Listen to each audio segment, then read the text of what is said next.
दिवसाची सुरुवात येशूबरोबर.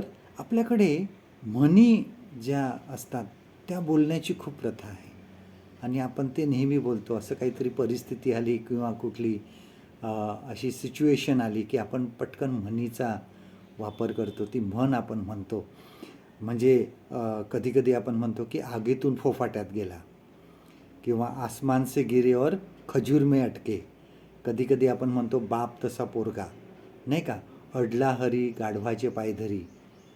अजून काही अशा म्हणी आहेत की घरचं झालं थोडं आणि व्यायाने धाडलंय घोडं.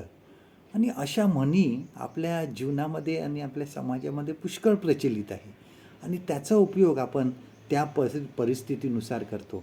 म्हणजे कोणाला काय बोलायचं असेल तर आपण ह्या एखाद्याचं वर्णन करायचं असेल किंवा एखाद्याला काहीतरी बोलायचं असेल त्या वैयक्तिकरित्या, तर आपण त्या म्हणीचा उपयोग करतो. कुठल्या तरी परिस्थितीचं जर वर्णन करायचं असेल तर आपण ह्या अशा म्हणींचा उपयोग करतो. काही म्हणी त्या परिस्थितीला अनुसरून असतात. काही स्वतःच्या चुका झाकण्यासुद्धा ह्या म्हणींचा उपयोग आपण करतो. समाजामध्ये मनुष्य आपल्या चुका झाकण्यासाठी आपण केलं तर केलं, पण ते त्यांच्यामुळे केलेलं आहे हे मग दाखवण्यासाठी त्या म्हणींचा सुद्धा आपण वापर केला जातो. हीच गोष्ट इस्रायल लोकांनी केली. बघा, यहेजकेल याचा 18वा अध्यायामध्ये आपण वाचतो. बघा, यहेजकेल चॅप्टर 18 हा पूर्ण अध्याय वाचा तुम्ही.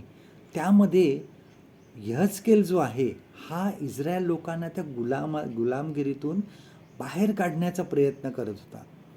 परंतु हे लोक आपल्या पूर्वजांवर हे सगळा दोष टाकत होते की आम्ही गुलामगिरीमध्ये आहो कारण आमच्या पूर्वजांनी पाप केलं होतं. आणि त्यासाठी ते कुठली म्हण वापरत होते बघा, ते ही म्हण वापरत होते की बापांनी आंबट द्राक्ष खाल्ली आणि मुलांचे दात आंबले. बघा, दुसरं वचन, यहेजकेल 18वा अध्याय दुसरं वचन, यहेजकेल चॅप्टर 18 and verse 2. ह्याच्यामध्ये बापांनी आंबट द्राक्षे खाल्ली आणि मुलांचे दात आंबले.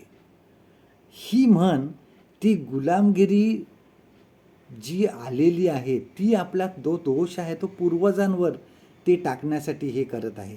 आणि त्यांनी पाप केले म्हणून आम्ही ह्या ठिकाणी गुलाम आहोत.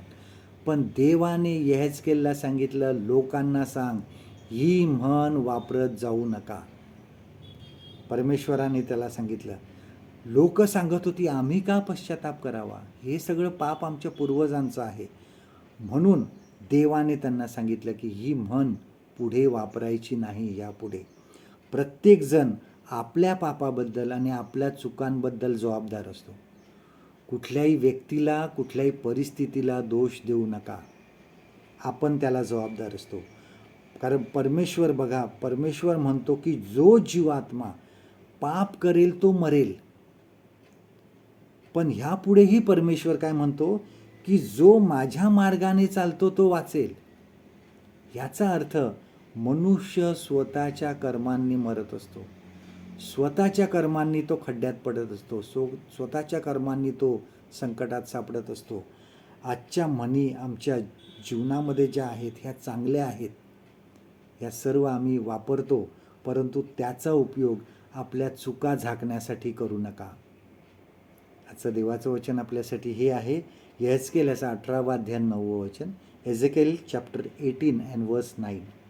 माझ्या नियमाप्रमाणे चालतो व माझे निर्णय पाळून सत्याने वागतो तोच धार्मिक होय, तो खात्रीने वाचेल असे प्रभू परमेश्वर म्हणतो.